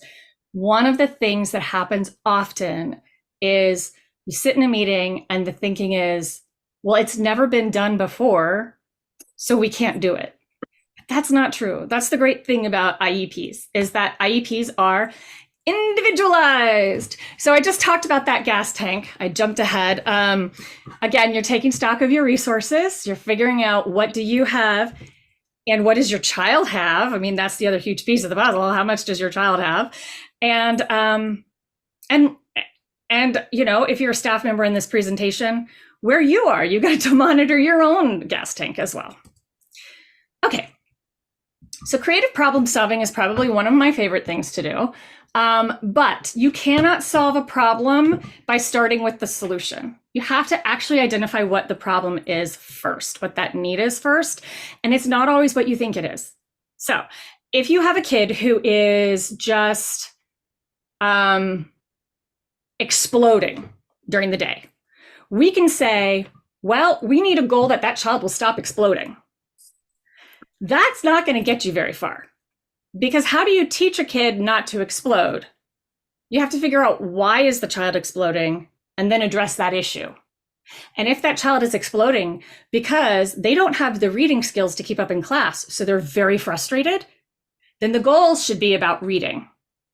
And maybe a behavior goal about managing how do I deal with my anxiety and frustration, right? So you don't want to look at solving the problem, the end solution first. You want to define the need first. It's really important in negotiation to stay open-minded. We all go into meetings thinking we know what we want. But sometimes the collective, and often the collective brain is better than the individual brain. Just because you came up with it doesn't mean it's the right answer. And that doesn't matter who you are. You could have an idea as a teacher, you could have an idea as a related service provider, you could have an idea as a parent or as a kid, and you can think, this is what I want. Maybe there's actually something better out there. Or maybe what you want just isn't possible for a variety of reasons. So let's say you come up with some ideas and somebody else on the team says, it won't work, we can't do it. You don't stop, you keep trying. Don't get stuck on one solution and keep trying. Always come back to, okay, this is the need. We can't do this, we can't do that. What can we do? So one of the best things you can do as a parent is say, okay, but here's the need. How do you think we can solve it? And if you keep coming back to that need, the creative problem solving doesn't get stifled because everyone's trying to solve the same problem, rather than when you dig in your heels and say, I want this. And they say no, and then you just fight about that one thing and you don't go anywhere. You just grind to a halt and everyone gets mad and goes home and you come back and you have another meeting for 3 hours. And it's no good. So creative problem solving, my favorite thing. I do want to say that sometimes our schools, some schools are so creative in their thinking and other schools can be very stuck in the way they've always done things. And sometimes our specialized programs are very stuck in their methodology because it's how a special program was designed. Just because something hasn't been done before doesn't mean it can't be done. So I think that's critically important to remember. Somebody says, nope, I'm sorry, there's no other place except the lunchroom for lunch. We've never done it before. Well, okay, but if your child cannot have lunch in the lunchroom, what are we going to do? What is the solution? There is a solution. What is it? So, Michelle, did you want to add anything? Nope, just minding the time. Why don't you keep on I'm a little rolling? worried about time, actually. Okay, I'm going to talk faster. So here's just some options that are not necessarily obvious or thought about. There's lots of counseling groups that kids can be a part of. Those can be anxiety groups. They can be social groups. They can be executive functioning groups. There's lunch bunches if your kid needs help with social skills and or they can't tolerate the loud lunchroom. Often they can be put into lunch bunches, which is an alternative eating location. Alternative spaces and safe zones. We have kids who need to take that flash pass and get out of class, or they need to decompress if they're getting escalated. Many schools are open to the idea of creating a safe space. That might be with a preferred staff member in the school front office. It might be in a resource wing. It might be, who knows, but there are places, some people have it like in a pod right outside the door. There's different places you can go for de-escalation. In secondary school, every secondary school they have, and it depends on what your school calls it, it's a flex period or an intervention period. Social emotional learning happens for part of that, but the other part of that is meant to be an intervention period. Your child can work with a case manager or someone else on their goals and services during that flex period. And it's surprising how many times teams don't necessarily think about that automatically. So that's a good option to have. Okay. If your kid is you've hit the end of the line, there's just nothing else you can do. It's important to know what the school placement options are in Fairfax County, because a lot of us don't know what they are unless somebody tells us. So there's the general education at the base school, considered the least restrictive environment. That's your neighborhood school with all your general education peers. You can have special education in that neighborhood school as push in, so the teacher or IA comes into the classroom to give services during instruction, or pull out into sometimes a hallway, sometimes a classroom, depending on the space. The next level of service would be something called a comprehensive services site. These are not in every school. There's a certain number of them in every pyramid or region. They're kind of throughout the district. Those are what they call a school within a school. That is a special education program and special education placement within a general education school, typically in its own wing, but not always. And there are small classrooms with extra support and teachers there. The good thing about a CSS program is that a child can access both their small environment for the classes where that's needed, and over time, they can start going back and reintegrating into mainstream classes. So you can have some CSS extra support classes and some mainstream classes. There are also self-contained special education programs. Those might be in your base school, or they might be a school that you have to, a satellite school that you have to bus to. Transportation, if your child is placed in any placement, the district must provide that transportation. It is not on you to provide that unless you choose to. So a self-contained special education program might be an ID program. It might be that's intellectual disability, if you don't know. It might be, for example, a deaf hard of hearing program, or it might be any number of things, an enhanced autism program. Lots of different programs where the kids are really in a special education setting for the entire day or most of the day. Sometimes they're integrated for specials or lunch or something, sometimes not. Once you do, the next kind of level of service, the next degree of service would be what's called a public day program. Public day programs are FCPS schools that have, that are all the students within the building are special education students. And we have public day programs for elementary, middle, and high school. There are also private day programs. So if you have a student who has very complex, difficult needs, and FCPS determines, and you as part of the IEP team determine that FCPS cannot meet the needs of your child, they can be placed in a private school with a special education program. Typically, that school is going to be a special education school because they have to be certified to teach what your child needs. There's always exceptions to the rule. But in general, it's going to be a special education placement because Fairfax is saying we can't meet the special education needs of your child. There are also residential programs where if your child actually needs to be placed somewhere where they actually live, they can live on campus and have around-the-clock care. So that's the continuum, what they call the continuum of placements in Fairfax. If in your journey, there are times when you will just have to pick a road that is not only less traveled, but not traveled at all and forge your own path. That's when you get out your machete and you just start cutting through the weeds and you figure it out, right? You just jump off the road altogether. I will tell you that I have had two different kids with IEPs. One has excelled on the traditional track, and the other one, we finally said, you know what? It's time to jump off the track and do some wildcards. Wildcards are typically not presented to parents. So it's something that you might need to explore on your own. Homebound and home-based services are a placement option. Home-based services are typically in Fairfax, they would like to say that home-based services are really for students who have been removed from school due to discipline issues. That is not the only reason for home-based services. Some kids with severe disabilities and medical needs may require home-based services. But those are very specialized situations. That's where all the education and services happen at home as a permanent placement. Homebound, on the other hand, is traditionally developed for our kids who have medical issues, and it requires the paperwork being completed by a doctor every 90 days. Diane, I'm going to jump in that medical includes mental health. Yes, I was going to get to that, but thank you. Yes. And Michelle is our licensed clinical social worker. So she's on top of our mental health bit there. So yes, so medical is any medical need, and that does include mental health. Absolutely. And we see that with many of our students.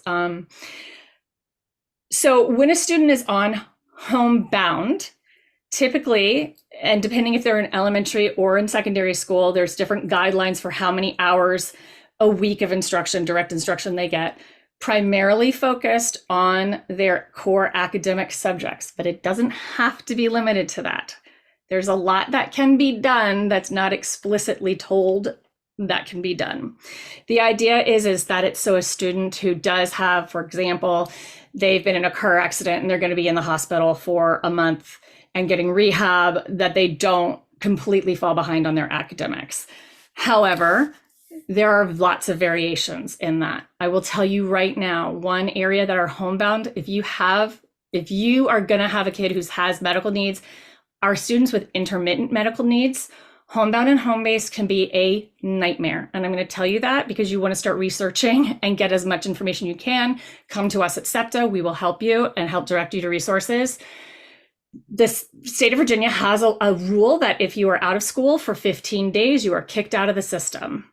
However, getting homebound approval often takes longer than that. So there are some paperwork nightmares that you have to go through.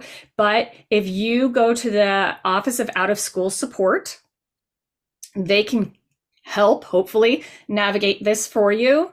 Typically in a school, the homebound coordinator is going to be your school social worker. It is not the IEP team. However, your IEP team has to be involved.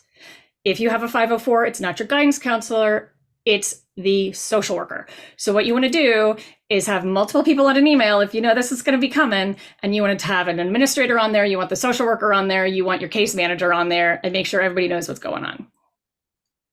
Some options, I don't have to read them because we're running behind, but homebound, they can send a teacher to your home, or there are online programs that you can do. Another wildcard solution is that you can do partial homebound. So homebound isn't an all or nothing. If you have a kid who has reduced capacity, they could go in 3 mornings a week, or they could go in half days, or they could go in, there's a whole combination of what you can do on homebound. There are hybrid programs that you can do. For example, splitting a day between, and I mentioned this earlier, a CSS program. You can have some time in the CSS environment and some time in the general ed or advanced academics environment. You can also do hybrids where if you decide to homeschool, you can homeschool in secondary school, and you can still take up to 2 academic courses at your local high school. So it's really important to know if you have a kid who's just not able to maintain that secondary school environment, but you know that you don't have the capability to teach physics, they could go in and get their physics class through FCPS, and you'll want to work with administration on how to make that happen. Always there's private options. That's going to depend on your resources. There are private schools. There's also online options or tutoring options. Some people do they do homeschooling, but hire a tutor to work one-on-one with their kids. And then you can opt out completely. Everyone is afraid of the idea of opting out. It is not the idea that we would all prefer, but sometimes saying enough is the wildcard solution that you need. So that might be, I'm going to get my GED. It might be, I'm going to go to Nova and do dual enrollment for the end of my secondary career. It might be your kid is in crisis and you're going to unschool them for a year. You're just going to pull them out and you're going to say, you know what, we're going to go to museums every week and we're not doing any academics because we need to reset and figure out what's going to work. You know your child best, and you should be empowered to do what they need. A child that is constantly falling apart is in crisis. And if the team can't figure out how to get their needs met, it doesn't mean that the team has failed. It just means there's unicorns out there. And some of them are our kids, and that we have to be open to finding a solution that works. Okay. Oh my gosh, we have so much more. These next ones we can move through. We can move quickly because you all have a copy of the presentation. So a lot of this is just to let you know and to make it easy for you to find the people that you need to reach within the school system. So rules of the road. Why is this doing this? Okay. In Fairfax, what a lot of families don't understand is that there's multiple chains of command.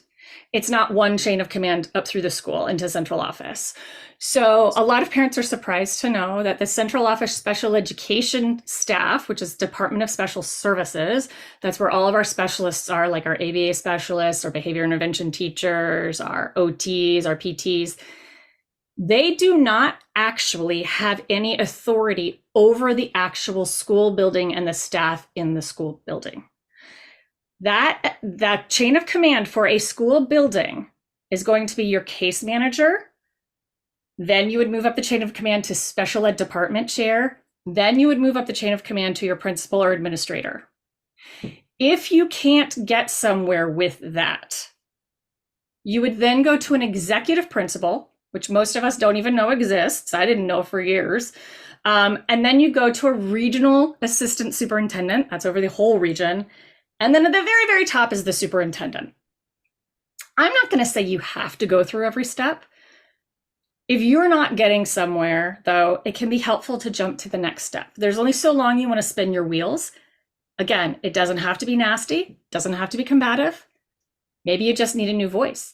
Maybe the person that's not able to solve the problem doesn't know that there are other options out there. And sometimes we just need help getting out of a rut. But that's your admin chain of command. That's who has control over the actual school buildings and who can make things happen within the school. Okay. The special education chain of command is separate. So these are all of our specialists. And interestingly, our special ed teachers are under that administrative chain of command, not under the special education chain of command. So our special education chain of command is really our specialists. It's not our school-based personnel. The top of that is going to be our assistant superintendent of the Department of Special Services. And right now that acting assistant superintendent is Terry Edmonds-Hurd. She's new this year. We're super excited. We've all gotten to meet her and work with her, and she's drinking from a fire hose. We've had a lot of turnover over the past 8 years, 10 years of a rotating assistant superintendents of special ed. But in general, that's the office you're looking for. Within special ed, we've got 2 chains again. We've got due process and eligibility, and then we have special education instruction. Due process and eligibility are those procedural pieces of the IEP process. That's going to be your paperwork. That's going to be what you're allowed to do. That's going to be approval for compensatory services. That's going to be those kinds of nuts and bolts rules and regulations type things. On the flip side, your special education instruction is really that sort of the instructional piece. Imagine that with that title. It's gonna be like the lessons that your kids are being taught, the programs they're being taught with, and all of that kind of information, and those specialists. So under due process, you can look at that. The person that you want to go to first and foremost is your PSL. That's the procedural support liaison. And that person is a central office staff. They are assigned to schools, and they can come into an IEP meeting to make sure that things are moving smoothly and that the rules are being followed and the paperwork is being done appropriately.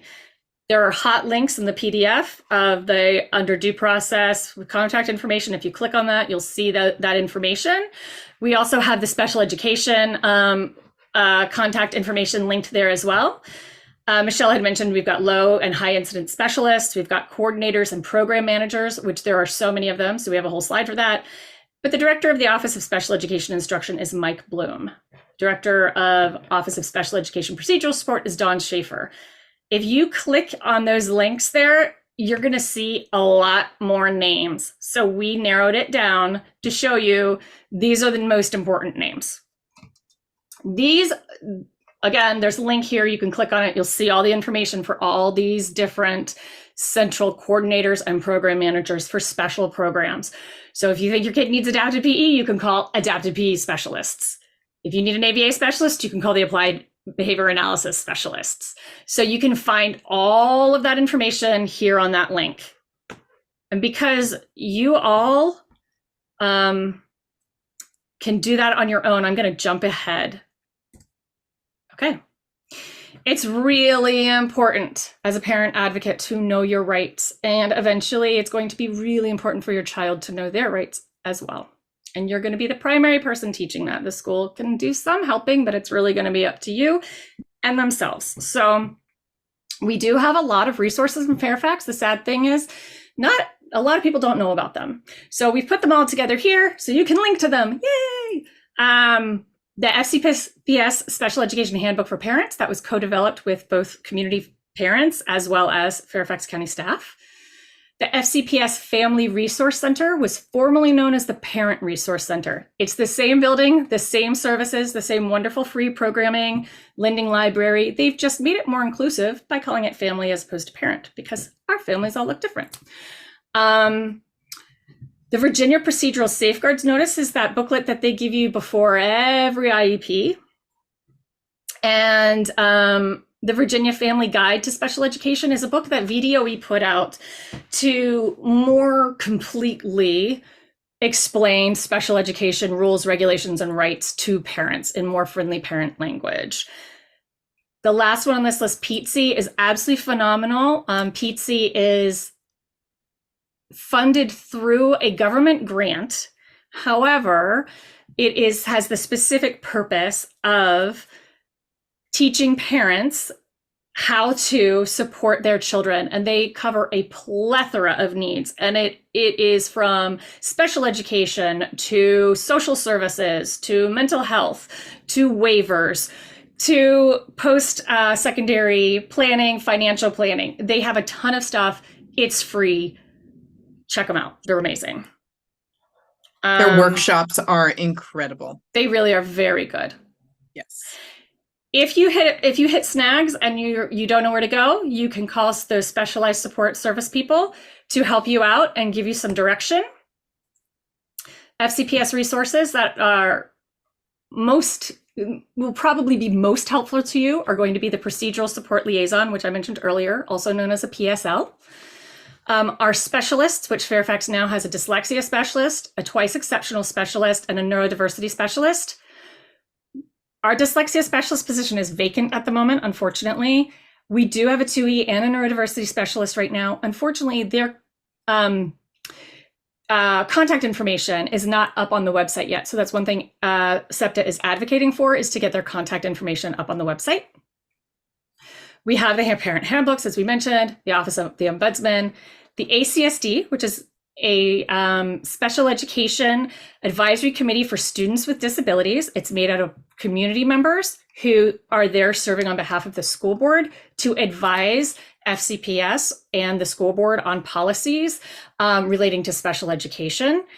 The ACSD is a great resource. You can submit testimony to them to be read, or you can go yourself and read testimony if you have concerns about anything. We hugely encourage you to do so. It becomes part of the permanent legal record if you do that. There are pluses and minuses depending on how you feel about that. At the ACSD, you can have someone read your testimony anonymously if you're not comfortable doing so yourself. And again, those high and low incidence specialists. High and low incidence is a confusing term. Really, it's about the frequency of the disability. Something like dyslexia, where 1 in 5 students have it, that's a high incidence disability. A rare genetic disorder is going to be a low incidence disability. So that's what you're looking at there. Oh, and I'm stuck. Hey, oh, is it gone? What has happened? Oh, I think I just clicked on that. The link. Ah! Oh dear. You guys get to see all of my craziness.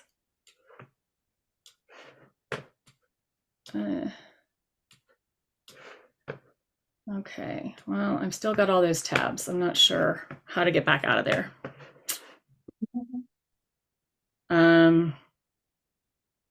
You've got community resources.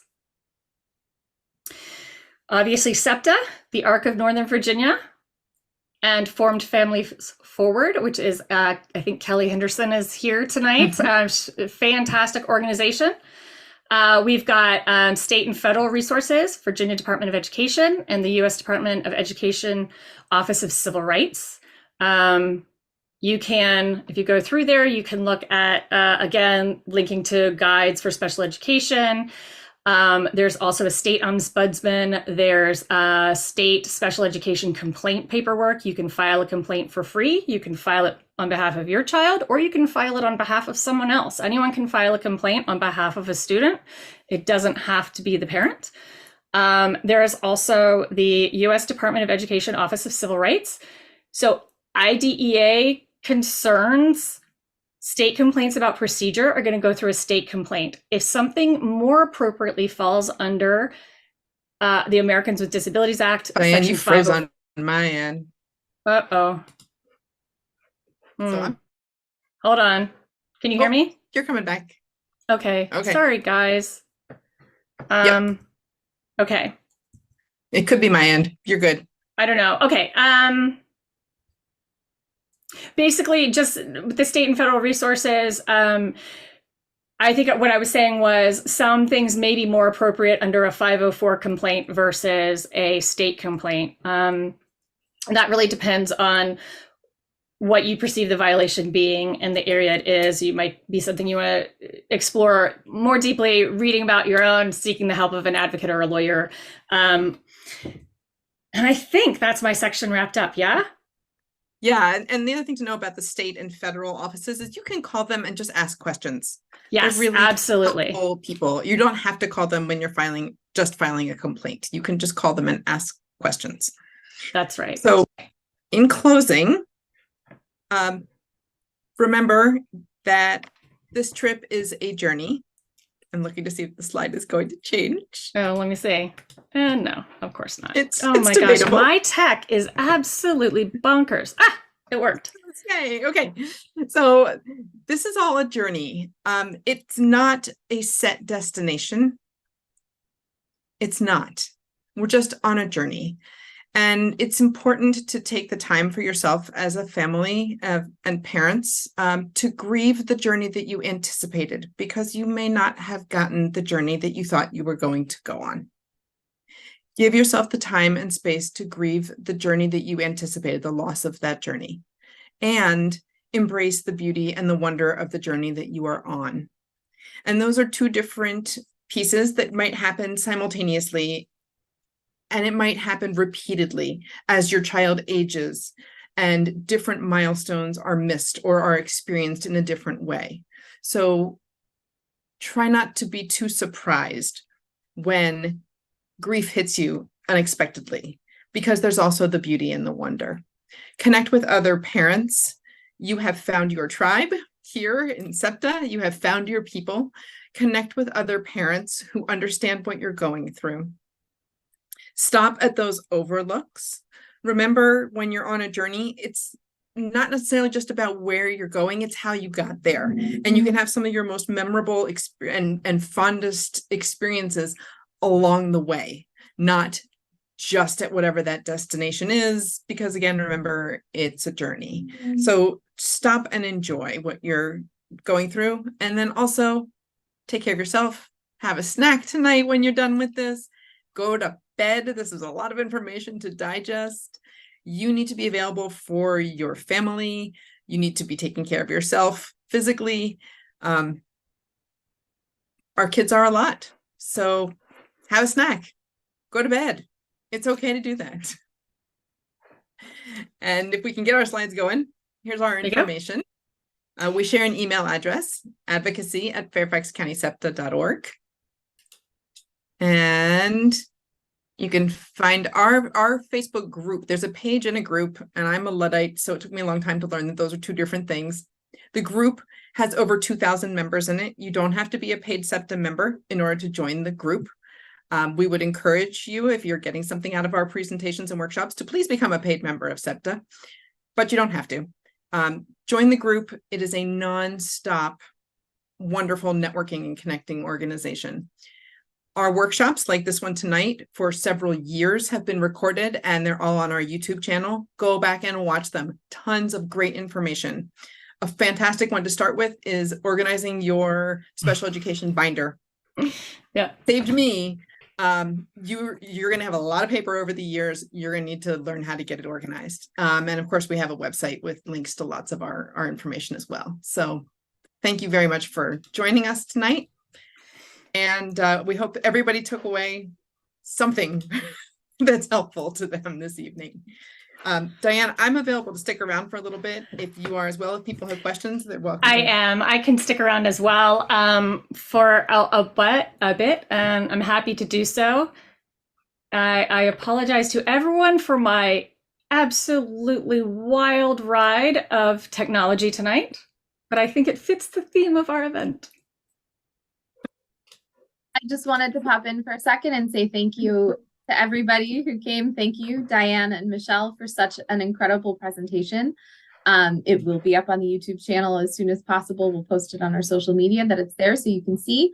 I did also want to take a moment to thank Karen Corbett Sanders, our school board member from Mount Vernon District. She was here earlier tonight for a bit. I don't know that if she is still on, but we appreciate the school board's support in coming out and seeing the importance of these events. So I'm going to stop the recording at this point, but thank you all for attending. And as they said, you're welcome to stay for a little bit. Have a wonderful night, everyone.